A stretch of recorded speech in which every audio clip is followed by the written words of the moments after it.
বাংলাদেশের জন্য যখনই আমি কোনো পুরস্কার পাই, সেটা ভিনদেশের মাটিতে হয়, সেটা আসলে আমার নিজের জন্য যতটা আনন্দ লাগে, আমার বেশি আনন্দিত বোধ করি আমি যে আমি বাংলাদেশের হয়ে আমি একটি পুরস্কার হাতে নিয়েছি। এবং শুধুমাত্র এবার আমি নই, অনেকগুলো ক্যাটাগরিতে অনেকেই কিন্তু নমিনেটেড ছিলেন এবং পুরস্কারও এনেছেন।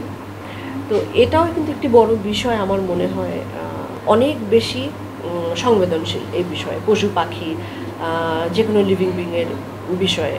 আর আমি আমার জায়গা থেকে চেষ্টা করি, এবং ক্রুয়েলিটি তো আছেই, রয়েছেই, তবে যারা কাজ করছে, নেপথ্যেও কাজ করছে, তারা কিন্তু আমাকে হয়তো আপনারা লাইমলাইটে দেখছেন বলে বা আপনারা আমায় চিনেন বলে আপনার কাছে মনে হচ্ছে যে আমি অনেক কাজ করছি। আমি কাজ করছি, কিন্তু এবং এটাকে আমি গ্লোরিফাই করতে চাই না বারবার বলে এটা এমন কোনো বড় কাজ করছি না, এটাই স্বাভাবিক।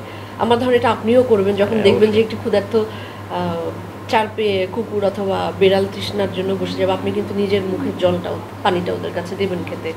তো আমার মনে হয় এটা সবার ভেতরেই আছে। আমি করি বলে আমারটা একটু হয়তো লোকজন দেখে আপনাদের বদৌলতে, আপনাদের কাছে ধন্যবাদ সেজন্য।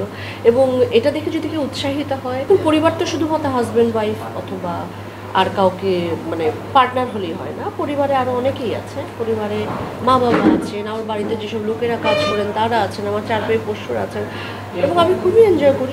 আমি তো কোনো কিছু প্ল্যান করি না, যদি মনে হয় যে না সিঙ্গেল থেকে ডাবল হতে চাই বা দরকার আছে তখনই হব, তবে এই মুহূর্তে আমার কোনো প্ল্যান নেই, কারণ আমি খুবই ভালো আছি, আমি শান্তিতে আছি চারদিকে। আসলে যা খুব বেশি দেখি যে ইনস্টিটিউশনটা কতটুকু কি কাজ করছে আমি জানি না, তবে এটার প্রতি শ্রদ্ধা রেখেই বলছি আমার আপাতত কোনো প্ল্যান নেই।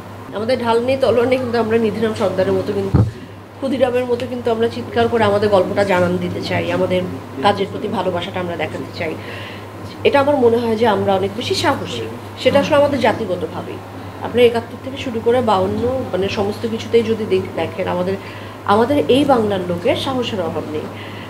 কিন্তু ওদেরটা যদি আপনি বলেন যে ওই বাংলাতে সবাই একটু গুছিয়ে কাজ করে, ওরা পরে কি হবে পুরোটা একবারে দেখতে পায়, এবং এই জায়গার থেকে কিছু বিষয় আছে যে আমাদের, তবে আমার মনে হয় যে একই বিষয়, এবং বাংলাদেশের কাজগুলো কিন্তু ওনারা ওই বাংলাতে ভীষণভাবে প্রশংসিত, এটা আপনারা দেখেছেন এর আগেও, এবং সেই প্রশংসাটা আমার পর্যন্ত এসে পৌঁছয়। আমাদেরও যেসব টিম ভালো আছে তারা কিন্তু, যারা ভালো করতে চায় বা ভালো করে, তারা কিন্তু খুব প্রফেশনাল অ্যাটিটিউডেই কাজ করে। আমরা যে খুব নন প্রফেশনাল অ্যাটিটিউডে কাজ করি তা কিন্তু নয়।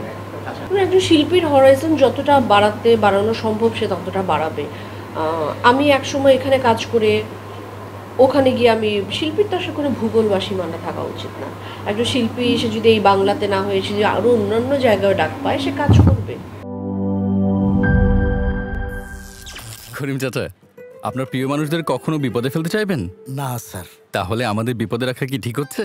এজন্যই বিজলি কেবলস সবচেয়ে ভালো ও নিরাপদ। ফ্লেম রিটার্ডেন্ট পিভিসি দিয়ে তৈরি বিজলি কেবলস, নিরাপদ আজীবন।